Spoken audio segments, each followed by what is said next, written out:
Hello दोस्तों, आप सभी का स्वागत है क्वेश्चन पुर बाजार चैनल पे। तो जैसे कि आप सभी को पता होगा कि पिछले क्लास में आप सभी को 293 क्वेश्चन बता दिए थे। तो आज बताएंगे 294 जो कि ऊर्जा के स्रोत से संबंधित क्वेश्चन है। तो बिना देरी किए चलते हैं क्वेश्चन की ओर।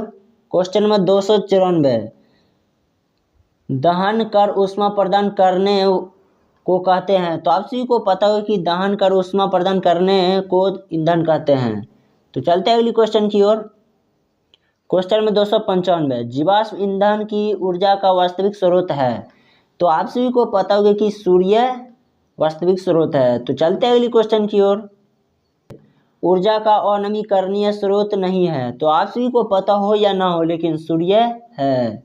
तो चलते हैं अगली क्वेश्चन की ओर। क्वेश्चन में 297, बायोगैस के प्रमुख घटक है। तो आप सभी को पता हो या ना हो, लेकिन मीथेन बायो के प्रमुख घटक है। तो चलते हैं अगली क्वेश्चन की ओर। क्वेश्चन में 298, ऊर्जा का अनवीकरणीय स्रोत है। तो आप सभी को पता हो या ना हो, लेकिन पेट्रोलियम ऊर्जा का अनवीकरणीय स्रोत है। अनवीकरणीय का मतलब होता है जो समाप्त तो हो सकता है। तो चलते हैं अगली क्वेश्चन की ओर। क्वेश्चन नंबर 299, एक बड़ी नाभिक का छोटे नाभिक में टूटने की क्रिया कहलाती है। तो आप सभी को पता हो या ना हो, लेकिन नाभिकीय विखंडन कहलाता है। तो चलते हैं अगली क्वेश्चन की ओर। क्वेश्चन नंबर 300, दो हल्के नाभिक का मिलकर एक भारी नाभिक बनने की प्रक्रिया कहलाती है। तो आप सभी को पता हो या ना हो, लेकिन नाभिकीय संलयन कहलाता है। तो चलते हैं अगली क्वेश्चन की ओर। क्वेश्चन नंबर 301, बायोगैस ईंधन का स्रोत नहीं है। तो आप सभी को पता हो कि नाभिकीय ऊर्जा बायोगैस का ईंधन का स्रोत नहीं है। तो चलते हैं अगली क्वेश्चन की ओर। क्वेश्चन नंबर 302, ग्लोबल वार्मिंग के लिए उत्तरदायी गैस है। तो आप सभी को पता होगा कि CO2 है, जो कि कार्बन डाइऑक्साइड है। तो चलते हैं अगली क्वेश्चन की ओर। क्वेश्चन नंबर 303, नाभिकीय ऊर्जा के लिए उपयुक्त धातु है। तो आप सभी को पता हो या ना हो, लेकिन नाभिकीय ऊर्जा के लिए उपयुक्त धातु यूरेनियम है। तो चलते हैं अगली क्वेश्चन की ओर। क्वेश्चन नंबर 304, जैव गैस में मीथेन की मात्रा पाई जाती है। तो आप सभी को पता हो या ना हो, लेकिन 45% से 75% तक पाई जाती है। तो चलते हैं अगली क्वेश्चन की ओर। क्वेश्चन नंबर 305, तापीय ऊर्जा को विद्युत ऊर्जा में बदलता है। तो आप सभी को पता हो या ना हो, लेकिन तापीय शक्ति संयंत्र बदलता है। तो चलते हैं अगली क्वेश्चन की ओर। क्वेश्चन नंबर 306, पवनों का देश किसे कहा जाता है। तो आप सभी को पता हो या ना हो, लेकिन डेनमार्क को पवनों का देश कहा जाता है। तो चलते हैं अगली क्वेश्चन की ओर।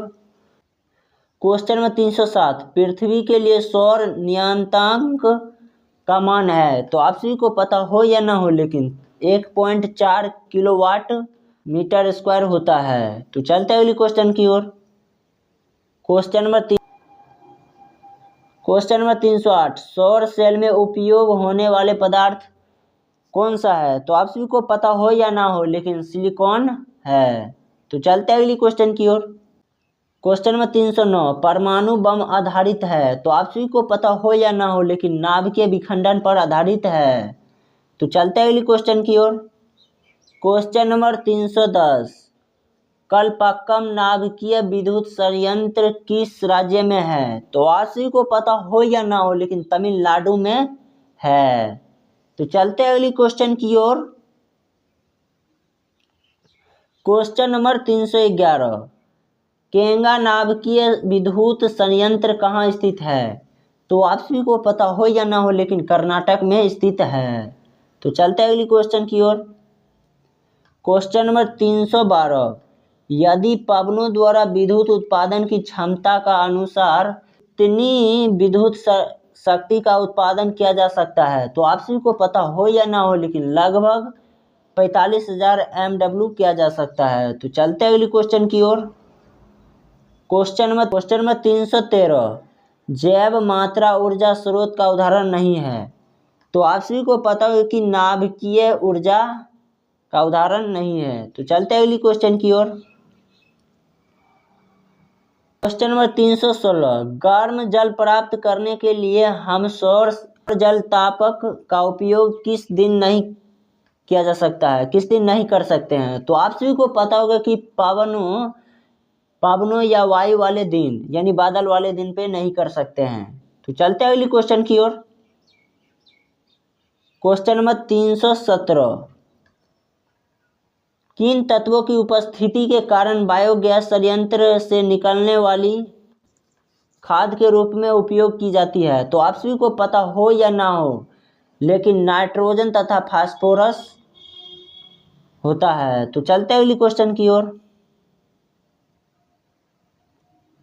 क्वेश्चन नंबर 320, जल विद्युत संयंत्र में क्या होता है। तो आप सभी को पता होगा कि संचित जल की स्थितिज ऊर्जा विद्युत में रूपांतरित हो जाती है। तो चलते हैं अगली क्वेश्चन की ओर। 321, महासागरीय तापीय ऊर्जा का कारण है। तो आप सभी को पता हो या ना हो, लेकिन महासागर में विभिन्न स्तरों पर ताप में अंतर के कारण होता है। तो चलते हैं अगली क्वेश्चन की ओर। क्वेश्चन नंबर 322, नाभिकीय ऊर्जा का उपयोग करने में प्रमुख समस्या यह है कि उपयोग के पश्चात ईंधन का सुरक्षित निपटारा कैसे करें। तो चलते हैं अगली क्वेश्चन की ओर। क्वेश्चन नंबर 323, पवन चक्रीय में उत्पन्न ऊर्जा है। तो पवन चक्रीय में उत्पन्न ऊर्जा है पवनों के वेग पर निर्भर करता है। तो चलते हैं अगली क्वेश्चन की ओर। तो आज का वीडियो यहीं पे समाप्त करते हैं। मैं आशा करता हूँ कि आप सभी को वीडियो थोड़ा भी अच्छा लगा होगा।